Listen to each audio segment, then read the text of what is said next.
오늘은 예수님은 누구신가 제16가 내가 곧 길이요 하신 이 말씀을 통해서 예수님은 길이시다 하는 말씀을 오늘 시간과 요 다음 주 2시간에 나눠서 전하려고 합니다. 여러분 성경 말씀은 너무 다 잘 아시죠?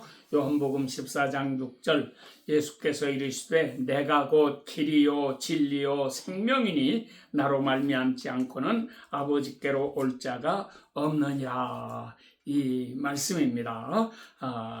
제가 오래전에 우리 타코마에서 회장을 할 때에 교회 우리 목사회에 회장을 할 때에 조용기 목사님이 여기 오셨어요. 그래서 그분을 우리 타코마에 하루 집회 하기로 해가지고 타코마에서 제일 큰 피플스 처치라고 하는데 지금은 이름이 바뀌었지만 저 72가에 있는 그 교회 한 2,000명 이상 이렇게 들어가는 큰 교회입니다. 그 교회에서 조영기 목사님을 모셨는데 미국 사람들도 많이 오고 이래가지고 아주 예배당에 가득하게 차도록 이렇게 해서 귀하게 집회를 했는데 그때의 조영기 목사님 설교가 바로 이 말씀이었어요. 내가 곧 길이요 진리요 생명이니 그러셨는데 사실은 그날은 내가 곧 길이요 하는 요거 하나만 설명하고 시간이 다 돼서 이제 못했습니다. 그래서 사람들이 요 다음에 또 오셔서 진리요도 하시고 또 생명이요도 하시고 이렇게 해주시오 하고 얘기들도 하고 했는데 그 다음에는 더 오시지 못하고 결국은 다른데 집회 일정이 얼마나 많으셨겠습니까? 그렇게 하다가 세상을 떠나셨습니다. 여하간 이 말씀은 너무너무 중요한 말씀입니다.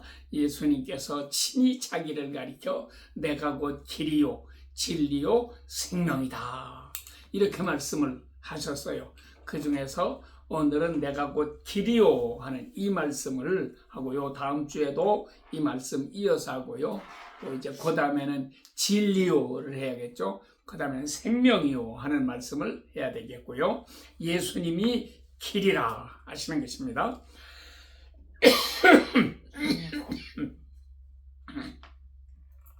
우리 동양 사람들에게 있어서도 가장 중요한 글자가 이 길도자입니다. 길도자, 길이다. 그래서 옛날 성인들은 길을 가르쳐주는 사람이었어요. 무슨 길입니까? 인생의 길. 우리가 이렇게 살면 안 되고 바른 길을 가야 된다고 가르쳤어요. 그래서 우리 공자님 말씀에도 보면 이 도라고 하는 게 참 많이 나오죠. 그래서 수도한다고 해요. 도를 닦는다 이런 말을 하고요. 또 도를 깨달은 사람을 가리켜 도통했다 이렇게 말씀하시고 또 노자도 그가 쓴 책을 도덕경이라고 했습니다. 그래서 도경과 덕경 두 개인데 하나는 도에 대해서 설명하는 거고 또 하나는 덕에 대해서 설명하는 거고 왜? 이것이 인생에 있어서 가장 중요한 것이기 때문에 이렇게 하는 것입니다. 그러면서 도덕경 1편 첫머리에 노자는 이야기하기를 도가도 비상도 명가명 비상명 이런 말로 시작을 해요. 그래서 가히 도라고 할 수 있는 도는 평범한 도가 아니다. 그리고 바로 이어서 가히 이름이라고 할 수 있는 이름은 그러니까 참된 이름은 뭐냐? 이거는 평범한 이름이 아니다. 우리가 가지고 있는 이름은 다 평범한 거예요. 그래서 내가 마음에 안 들면 내 마음대로 이름을 바꿔요. 그리고 우리 한국 사람들이 미국에 와서 영어로다가 이름을 쓰려니까 김씨는 킴씨가 되고 말하죠. 이렇게 됩니다. 장씨는 창씨가 되고 공씨는 콩씨가 되고 이렇게 스펠링을 곧 제대로 할 수 있는 뭐 있기도 있지만 그러나 제대로 하지 못하고 그 원음을 제대로 살려내지를 못하고 있는 것입니다. 그런데 여하간 이 도라고 하는 말과 이름이라고 하는 말을 똑같이 놓고 이렇게 설명을 해 나가는데 옛날 사람들이 왜 그렇게 도와 이름을 똑같이 설명하고 특별히 노자가 이 도를 강조하면서 동시에 이름을 이렇게 강조할까? 그 다음에 나오는 말은 그거거든요. 무명 천지시지, 유명 만물지모. 그러니까 거기도 역시 이름을 들먹이고 있어요. 이름이 없을 때에 천지가 시작을 했고 이름이 있으므로 만물이 시작하게 되었다. 이제 이런 뜻을 이분은 설명을 해요. 그래서 그 도덕경을 읽어보면은 거기에 이 우주에 대한 거를 우주의 기원, 우주가 어떻게 생겼나 하는 그런 거에 대한 비밀들을 많이 써놨는데 이분이 그런 글을 쓴 걸 보면은 옛날 과학 문명이 전혀 발달되지 않았던 그런 시대에 이분이 어떻게 알고 이렇게 써놨나. 이게 다 성경에 있는 말씀하고 아주 너무 비슷하게 이런 말씀을 써놓고 있다고 하는 거죠. 그러면서 우리 사람에 대해서도 설명하는데 인법지, 지법천, 인법지란 말은 이 사람은 법을, 땅을 닮아간다. 이제 그런 얘기예요. 그러니까 사람은 그가 태어난 땅을 보면 그 사람들의 그 땅에서 그 사람의 모든 것을 추측할 수가 있다고 하는 거죠. 그런데 과연 성경에 그렇게 말씀했잖아요. 사람을 흙에서 만들었다고. 그러니까 내가 이렇게 세상을 돌아다니면서 보면은 각 나라 사람들 국민성이 다 다르고 그 사람들의 여러 가지 성격이라든지 이런 것들이 나타나는데 그것이 무엇이냐 분석을 해보면 땅이에요. 그 사람들이 태어난 땅이 어떤 땅이냐에 따라서 성격들이 다 이렇게 달라지더라고요. 그래서 좋은 땅에서 태어나야 된다. 내가 잘 아는 그 존경하는 목사님 한 분은 우리 한국 대통령들이 태어나신 그 집, 이거를 이분은 다 찾아가 봤어요. 어떤 집에서 대통령이 태어나는가. 그래가지고 그런 것을 참 관찰하고 거기 가서 기도하고 이렇게 하면서 하나님께서 인물을 나게 하실 때에 그 인물들이 태어나는 집도 다르다. 뭔가 그 자리가 명당 자리란 말이죠. 그래서 옛날 사람들은 사람이 죽으면 명당에다가 묻어야 된다. 이래가지고 명당 자리를 찾느라고 이렇게 했어요. 그래서 명당에 묻혀야 후손들도 잘 되고 이렇게 된다고 하는 것을 많이 가르치면서 후손들에게 바르게 살 것을 도를 배워야 되고 도를 지켜야 되고 도를 공경해야 되고 도를 따라서 우리가 이 세상의 이치를 새롭게 깨달아 나아가는 사람이 되라고 가르쳐 왔습니다. 그런데 이 도라고 하는 글자가 우리말로는 그저 길도자예요. 그래서 이 길을 도로라고 하죠. 그래서 이제 한국에도 보면은 요즘에 집 주소를 옛날처럼 하지 않고 다 바꿨죠. 길 이름을 따라서 이렇게 이름을 다 바꿨습니다. 그래서 큰 길은 무슨 대로, 뭐 세종대로, 국회대로 뭐 이런 식으로 이렇게 하고 또 그 세 길들, 작은 길들은 거기에 그 동네 사람들에게 이제 의견을 듣고 그래가지고 아름다운 이름으로 길 이름을 만들자. 그래가지고 길 이름들을 다 이렇게 정하고 해서 전부 이렇게 만들어 놓았는데, 자, 이 도자는 길이란 말은 첫째 길을 말하는 것이고요. 둘째 이 길도자가 들어가는 거 참 많이 있어요. 우리는 태권도 많이 쓰죠. 유도, 검도. 이 운동을 하는 사람들이 운동을 하는데 그게 그냥 힘 좋고 기술 좋고 그래서 운동을 하는 게 아니고 우리 한국 사람들이 더 중요하게 보았던 거는 이 도라고 하는 것입니다. 거기에 다 길이 있다. 그래서 태권도가 오늘날 미국뿐만 아니라 전 세계 구라파에도 많은 나라에 가서 이걸 가르치고 있고 이것이 또 올림픽 종목이 되노니까 저 아프리카에 있는 나라들까지도 전부 태권도 배우느라고 막 열심히죠. 그리고 이 동남아시아 쪽에서도 이렇게 열심히들 배우는데 거기에도 다 길 도자를 썼어요. 그래서 무술을 하는 사람 이렇게 하는 사람들도 전부 도가 있어야 한다. 그래서 축구를 하는 사람도 막 그 얼마나 위험한 경기입니까? 상대방들이 까버리고 막 그러면은 다리도 부러뜨려 놓을 수도 있고 머리를 깨트려 놓을 수도 있고 하는 무서운 건데 여기에도 도가 있어야 되겠다. 그래서 이 도라고 하는 글자가 참 중요한 글자입니다. 그런가 하면 옛날 스승은 사도, 스승사자, 스승의 길이 있다. 제자는 제자의 도가 있어야 한다. 그래서 제자도라고 하는 말을 쓰기도 하죠. 그래서 모든 일에 다 길이 있는 것입니다.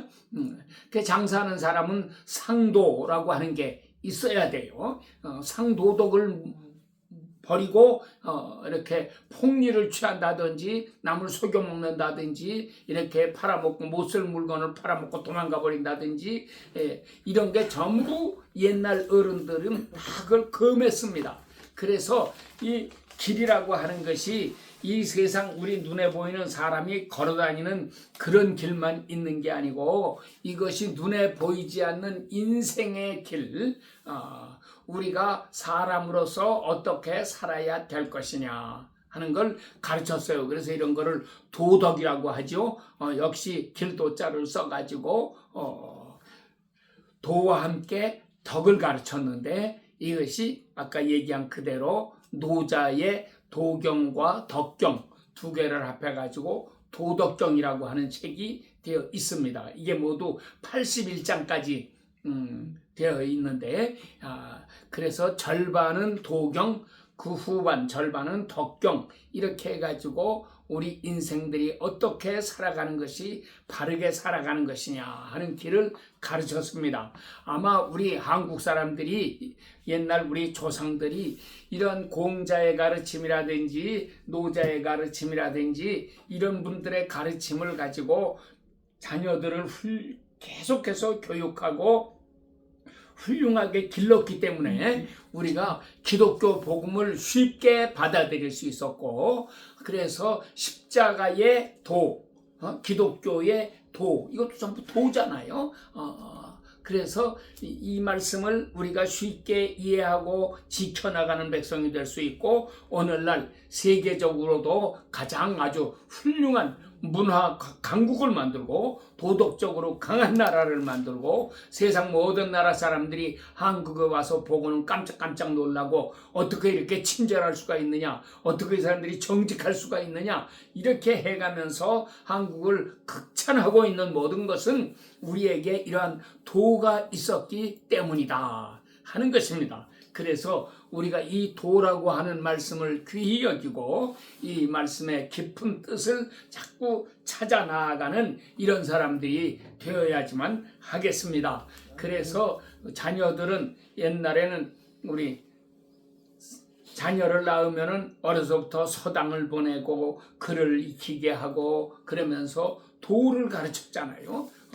그래서 마땅히 내가 어떻게 살아야 될 것인가, 부모에게 어떻게 효도해야 될 것인가, 나라에는 어떻게 충성해야 될 것인가, 이게 전부 우리의 길을 보여주는 거예요. 이런 길을 가르쳐 왔어요.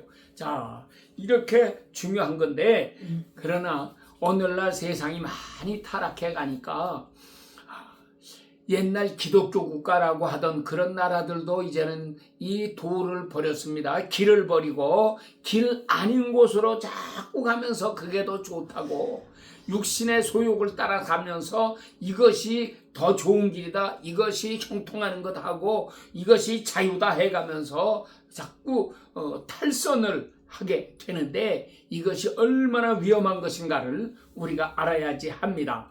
그래서 문명사회가 될수록, 이 세상 인류 문명이 발달해 갈수록 우리는 하나님의 도를 굳게 붙잡고 이 도를 지켜 행하는 사람이 되어야지만 하는 것입니다. 그래서 성경에서는 우리 잘 아는 신명기 28장 1절, 너희가 하나님께서 너희에게 명하신 그 모든 율법을 듣고 그 말씀을 지켜 행하면 너희를 세계 모든 민족 위에 뛰어난 민족이 되게 해 주시겠다. 하나님이 이렇게 엄청난 약속을 해 주셨어요. 그래서 우리 개신교회가 마르틴 루터 이후 개신교회가 이제 독일에서 이렇게 일어나가지고 그 전에는 이 로마 가톨릭 교회가 가르쳤지만 그거는 사실 제대로 가르친 게 아니잖아요. 거기에는 복음이 있는 게 아니고, 그렇기 때문에 그런 국가들은 세상을 끌고 나가는 그런 발전된 나라를 만들지 못했습니다. 물론 이제 그때에 개신교회가 일어나기 전에, 독일이 일어나기 전에 스페인, 포르투갈 이런 나라들이 이제 천주교 국가들인데, 이런 나라들이 문명을 발전시켜 가지고 이 아메리카 대륙을 발견하게 되었을 때에 개신교회, 영국과 독일이나 이런 사람들은 이 북아메리카로 들어왔고, 그리고 스페인이나 포르투갈이나 이쪽 사람들은 남미로 내려가서 지금도 브라질은 포르투갈 말을 쓰는 거고, 다른 지역들은 전부 스페인 말을 이렇게 쓰고 이렇게 하고 있지만, 거기는 그렇지만 이게 로마 가톨릭이기 때문에 복음이 없습니다. 생명의 복음이 없어요. 그러니까 거기는 발전을 하지 못하고 여전히 어렵게 살고, 이렇게 나라의 위기를 많이 맞이하기도 하고 혼란하게 살아가지만, 미국으로 카나다로 들어온 이 개신교회의 복음은 이 나라들을 세계에 제일 가는 나라로 만들어 놓고 말았습니다.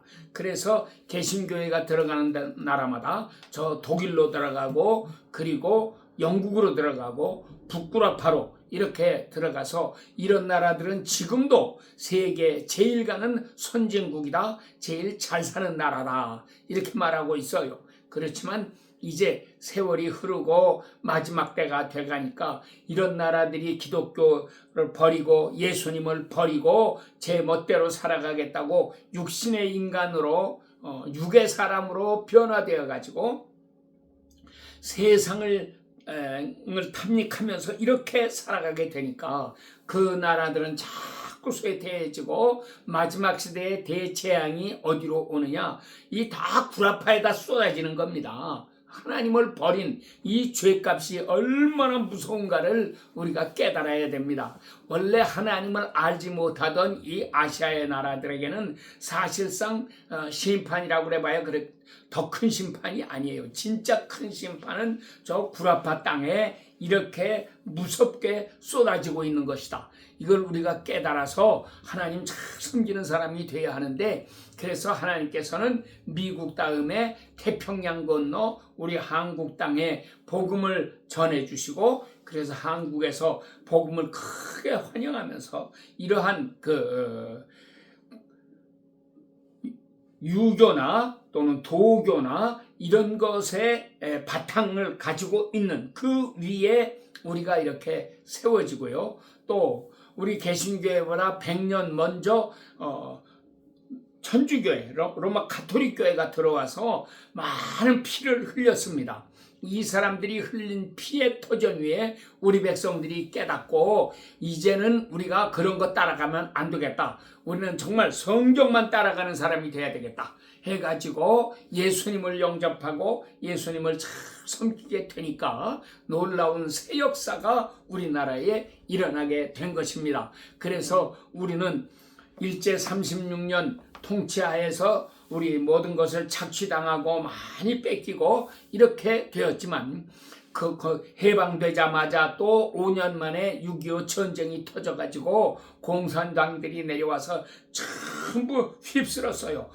수많은 폭격으로 전쟁으로 해서 나라가 완전히 황폐해지고 말았는데, 이런 황폐한 잿더미 위에 우리는 기독교의 복음을 가지고 나라를 새롭게 일으켜 세웠습니다. 그래서 우리나라의 초대 대통령 이승만 박사는 어떻게 하면 우리나라를 미국이나 영국 같은 기독교 국가로 세울 것인가. 그러니까 이승만 대통령 당시만 해도 20세기 초에 미국이나 영국은 세계에서 제일 발달된 나라였고 기독교 신앙도 그때는 괜찮았습니다. 지금같이 타락하지 않은 때였고, 이랬기 때문에 그때에 이승만 박사는 그 나라들을 보면서 우리 대한민국도 이런 나라를 만들어야 되겠다 하고 나라를 세워서 처음부터 군대의 군목제도를 도입하고 교회들을 자유롭게 선교할 수 있도록 하고 이렇게 돕고,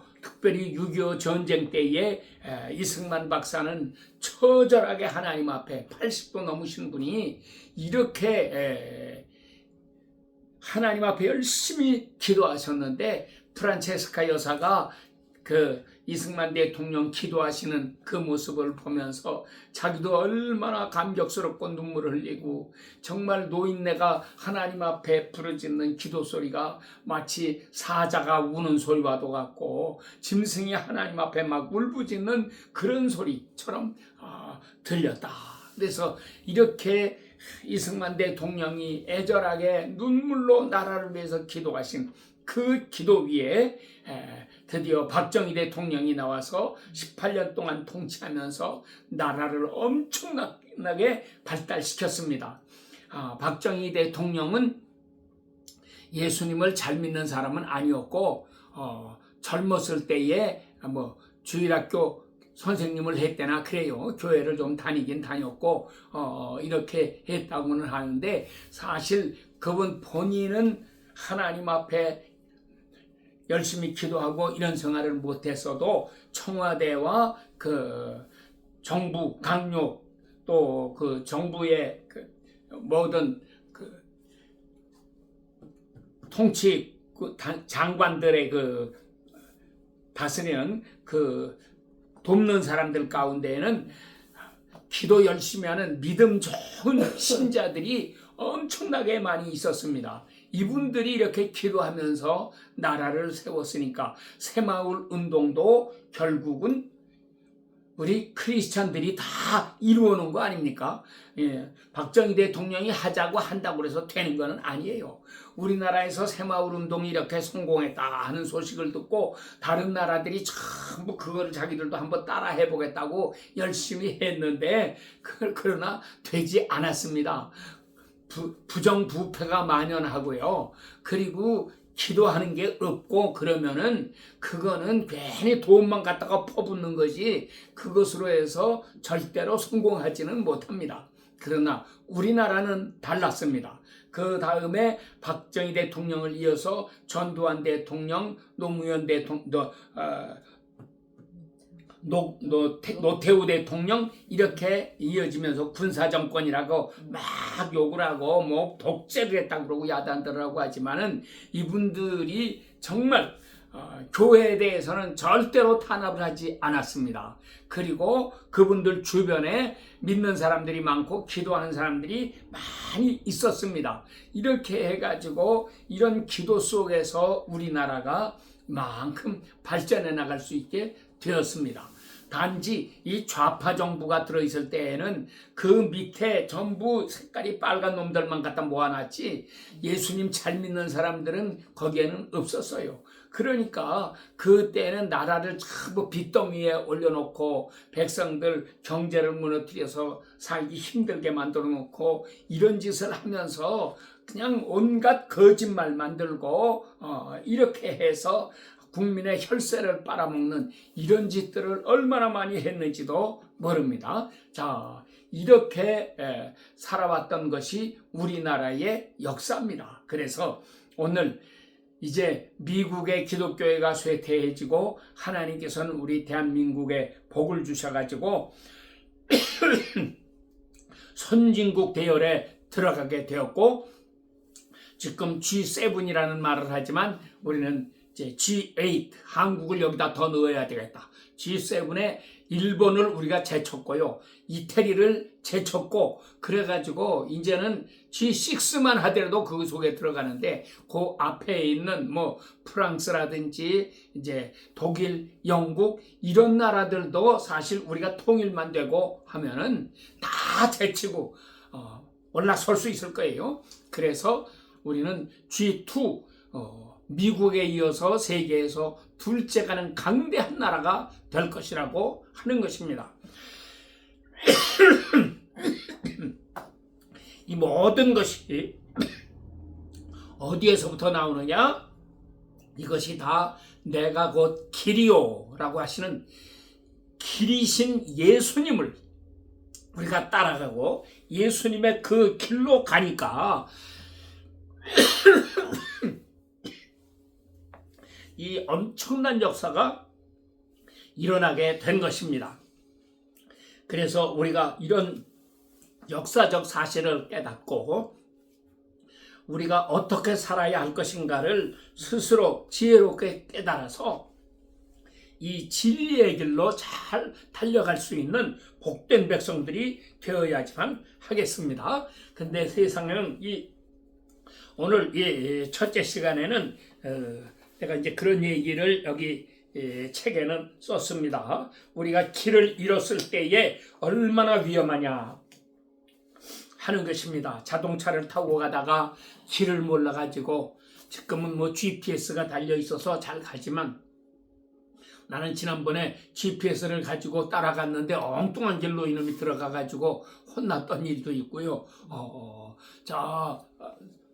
그 태평양 바다 쪽으로 가다가도 주소를 다 써놓고 갔는데도 이놈이 엉뚱한 데로 가더라고요. 그래서 역시 기계는 기계다. 그러니까 기계를 전폭적으로 믿다가는 큰일 날 수도 있다 하는 교훈을 새롭게 얻는 것입니다. 그래서 기계도 중간중간에 우리가 확인을 해봐야 돼요. 이 길이 정말 바르게 가고 있는 길인가, 잘못된 길이나 아닌가 하는 것을 살펴보면서 우리가 잘 가야 합니다. 이렇게 가장 발달된 그런 GPS도 종종 잘못되게 인도할 수가 있는데, 하물며 우리가 인생을 이런 것도 없이 그냥 살아간다고 할 때에 얼마나 잘못된 길 가기가 쉽겠습니까? 그래서 우리가 늘 조심하는 마음을 가지고 이렇게 잘못된 길 들지 않도록 조심조심하면서 또 중간중간에 확인을 하면서 이렇게 나아가야지 하겠습니다. 자, 그래서 옛날 83년 8월 달이죠. 내가 타코마에 처음 왔던 그 해가 83년인데 그때 나는 3월 달에 왔는데 8월 달에 우리 한국 대한항공 비행기가 저쪽 알래스카 쪽을 경유해가지고 이렇게 한국으로 가다가 이게 어떻게 길을 잘못 들어가지고, 그때는 소련이었죠. 소련 땅으로 들어가서 폭격을 맞아가지고서 미사일 맞아가지고서 거기에 탔던 사람들 다 죽고, 그러면서도 소련의 이놈들은 사과 한마디도 하지도 않고요. 우리가 하기는 우리가 잘못했으니까 그럴 수도 있죠. 그렇지만 이게 민간 여객기라는 걸 아는데 민간 여객기인 거를 지네들이 다 알면서도 거기다 그냥 귀찮으니까 쏴서 다 이렇게 승객들을 다 죽여버리고 이런 못된 짓을 했습니다. 자, 이 길 잘못 들면 얼마나 큰 불행이 찾아오는가를 알아야 합니다. 그래도 그 길은 비행기가 미사일 맞아서 떨어진 건 육신의 생명은 죽은 거지만 그 가운데 또 천국 갈 사람들은 많이 있었을 거예요. 그러니까 그것까지는 어쩌지 못해요. 그런데 우리가 이 인생 살아가면서 예수라고 하는 이 길을 놓치고 잘못되게 되면 우리는 영원히 지옥으로 떨어질 수밖에 없다고 하는 이 놀라운 엄연한 사실을 우리는 기억하면서 우리가 바른 길을 가도록 잘 택해야지 하는 것입니다. 그래서 예수님도 말씀하셨어요. 너희는 좁은 문으로 들어가라. 넓은 문으로 들어가지 말고 좁은 문 들어가라. 천국으로 인도하는 그 문은 길이 좁고 협착하다고 그랬어요. 문이 작고 길이 협착하다. 넓은 길로 가는 길, 멸망길 가는 길, 천국이 아닌 반대 지옥에 가는 길은 길이 넓어요. 그리고 문도 커요. 그래서 많은 사람이 거길 따라가니까 우리가 덩달아서 많은 사람 가는 대로 가는 게 편안하지 하고 그리로 따라가는데 그쪽으로 따라가면 다 멸망당할 수밖에 없다고 하는 것을 우리에게 경고하셨습니다. 그래서 바른 길이 뭐냐? 이것이 십자가의 길이요. 그 길이 바로 예수, 그분 자신이라고 하는 것을 우리에게 일깨워 주시는 것입니다. 그래서 우리는 예수로만 나의 길을 삼고 가야 합니다. 이것이 중요한 거예요. 요한복음 1장 1절은 시작하면서 태초에 말씀이 계시니라. 이 말씀이 하나님과 함께 계셨으니 이 말씀이 곧 하나님이시니라 라고 말씀을 하는데, 이 말씀을 헬라 말로는 로고스라고 했습니다. 로고스. 이거를 한자 말로 중국 성경은 뭐라고 번역했습니까? 이것을 태초유도예요. 태초에 도가 있었다. 이 말씀이 도요. 우리의 길이 도요. 인생을 바르게 사는 길이 도요. 또 다른 말을 바꾸면 하나님이 바로 도다.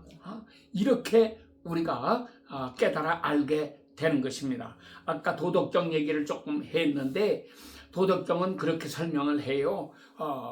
사람은 인법지, 사람은 법을 담게 되어 있고, 그 다음에 지법천, 땅은 하늘을 담게 되어 있고, 천법도, 그랬습니다. 하늘보다 더 높은 게 도라고 말을 해요. 하늘은 도를 닮아가게 되어 있다. 도의 지배를 받는다. 그리고 그 다음에 한마디 더한 걸 보고 내가 깜짝 놀랐습니다. 그게 무슨 말씀이냐? 도법 자연. 도는 자연을 닮아간다. 자연? 자연이 뭔데? 출애굽기 3장 14절 예수님 말씀하셨어요. 하나님 말씀하셨어요. 하나님의 이름을 물어보니까 나는, 우리말 번역은 그랬어요. 나는 스스로 있는 자니라. 스스로 있는 게 자연 아닙니까? 그래서 야, 이게 대관절 무슨 말씀이냐? 그래서 그 글을 읽으면서 내가 깜짝 놀라서, 자, 정말 어마어마한 거를 발견했다. 옛날 노자가 이렇게 가르쳤구나.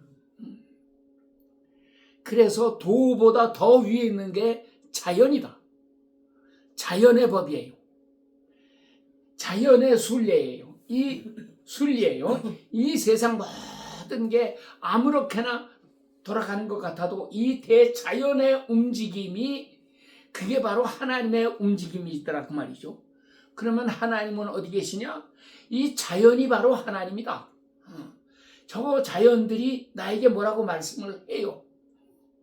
그래서 시편 19편에 있는 대로 하나님께서는 낮마다 말씀하시고 밤마다 우리를 깨우치시고 가르치시고 이렇게 하시는 거예요. 그래서 우리가 이 하나님의 도, 이 진리를 깊이 공부할 수 있는 사람이 되어야지만 하겠습니다. 하나님께서는 오늘도 이렇게 공부하는 사람을 찾으십니다. 이게 예레미야 5장 1절 아닙니까? 너는 저 큰 길, 예루살렘의 큰 거리에서 찾아보고 알아라. 만약에 네가 그 중에서 공의를 행하며 하나님의 이 진리를 구하는 자를 한 사람이라도 찾아낸다면 내가 이 성을 다 사해 주겠다. 그런데 예루살렘엔 그 한 사람이 없어서 결국 바벨론의 침략을 받아서 다 멸망하고 말았습니다. 우리 한 사람 한 사람이 정말 길이신 예수님, 도이신 예수님을 마음에 모시고 이분을 사모하며 살아가게 될 때에 하나님은 그런 사람 한 사람을 통해서 나라를 구원하시고 이 땅에 복을 내려주시고 이 땅에 온갖 재앙들을 거두어 주시고 우리 많은 사람을 하나님께로 인도해 구원하시는 큰 역사를 이루어 주실 것입니다. 이런 은혜가 여러분들에게 충만하시게 되기를 축원합니다. 아멘. 기도합니다.